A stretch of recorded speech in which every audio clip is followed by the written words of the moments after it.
যাইতে দেবো না। তাই আমার মানে বললাম আমার ছোটো ভাইয়ের কাছে, ছোটো ভাই বলার সাথে মনে করেন যে পরে ঘটনার পরে তোমার শুনলাম সাইডের দিক ওনারা লাগছে আত্মহত্যা করছে। তো আমার ভাই তো আত্মহত্যা করে নাই, আমার ভাই মারিয়ে দিচ্ছে, আমার ভাই আত্মহত্যা করে নাই। আমার ভাই শিক্ষিত, আমি লেখাপড়ি করি না, আমি 2 বারই লেখাপড়ি করাইছি। আমার সব কিছু আমার সময় আমার কোনো কিছু আমার ভাই 10 লাখ টাকা দিনা হলি আমার দেওয়ার সমর্থ আছে। আমার গার্জিয়ানরে তারা বলে নাই, তার শ্বশুর আমার বাড়ির পাশে তার ফার্মাসি আছে, তার শ্বশুর যাইতেছে আসতেছে এই কুরবানিতে রোজার মাসে আইসে, সে সময় তো বলতো যে এই সমস্যা হয়েছে, আমার কাকার কাছে বলতো, কার কাছে বলতো আমার বাড়িতে এই ঘটনা ঘটনা 10 লাখ টাকা পেলে আমাকে 10 লাখ টাকার সমর্থ আছে। আমার ভাই ছেলে গেছে, আমি ভাই খবর করো স্যার। আপনাদের অভিযোগটা কি, তাকে কি? আমার অভিযোগ দিছে আমার স্বাস্থ্য ভাই ইলিয়াস ওরা কি এটাকে কি ফাঁসি মনে করেন না হত্যাকাণ্ড? হ্যাঁ, এটাকে কি হত্যাকাণ্ড মনে করেন? এটা তো ফাঁসি।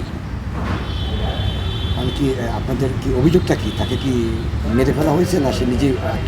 স্যার এরা তো মনে করেন যে তার তো মনে করেন মেরে ফেলেছে, সে যদি গলায় দৈন্য নিজে ইচ্ছে মরতো, নাহলে তার জিভেটা বাড়িত, তার চোখটা বড় হইতো। আমার ভাইয়ের কোনো কিছু ইয়ে নেই, আমার ভাই সেভ করার পর্যন্ত টাকাটা দেয় নাই। আমার ভাই ছবি তুলে দেখেন, আমার ভাই সেভ করার পর্যন্ত টাকাটা দেয় নাই। এই করে আমার ভাই সেভ হয় নাই। আমার ভাই কত কষ্ট করছে, আমরা কোনোদিন 10 টাকা চাইনি ভাইয়ের কাছে। ভাই তোমার কি সমস্যা? এরাও গার্জেনরা কেউই কিছু বলে নাই।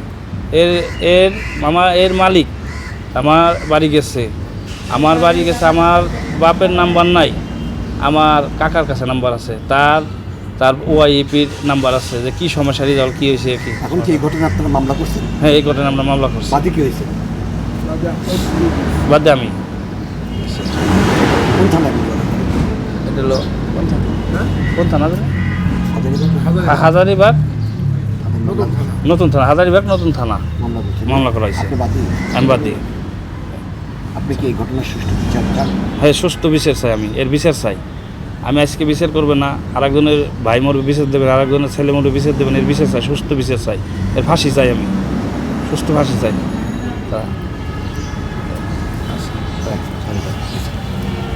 দিন হয়েছে বেতন পায় না, কতদিন?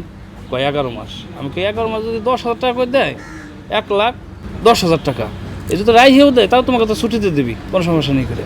তাই এই কথা বলার পরে আমার ছোটো ভাই ফোন দিচ্ছে, ফোন দেওয়ার পরে 4টের দিক আমার ভাই মরা খবর শুনলে এই যে মালিকেরই গার্ডেন চাকরি করে তার মেয়ের ফোন দিছে, আমার ভাইয়ের সেটে যে এই জল আত্মহত্যা করছে গলায় দিন নিয়ে।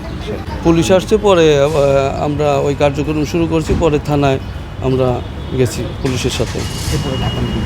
এরপরে ঢাকা মেডিকেলে নিয়ে, গতকালকে রাত্রে ঢাকা মেডিকেলে নিয়ে আসা হয়েছে। আমরা যতটুকু জেনেছি যে ওকে নাকি বেশ কিছুদিন যাবৎ বেতন দেওয়া হতো না। 11 মাস আংশিক বেতন দেওয়া হতো না। সে কিন্তু 42,000 টাকা যে পাবে সেই হিসাবটা দিয়েছে, আর বলছে 34টা সিলিন্ডার তার একটা গরমিল আছে। এখানে অ্যাভারেজ আমরা হিসাব করে দেখছি 82 থেকে 83,000 টাকা।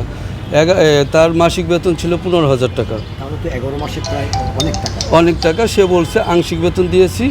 আর আমি জিজ্ঞেস করছিলাম, ওইখানে ডিসি ছিল, ওসি স্যার ছিল, ওনাদের সামনে জিজ্ঞেস করলাম যে তাহলে আপনার আংশিক বেতন কত পাওয়া যায়, তো সেই হিসাব দিতে পারেনি। তা আমি তখন বললাম যে আংশিক যেহেতু বেতন দেওয়া হয়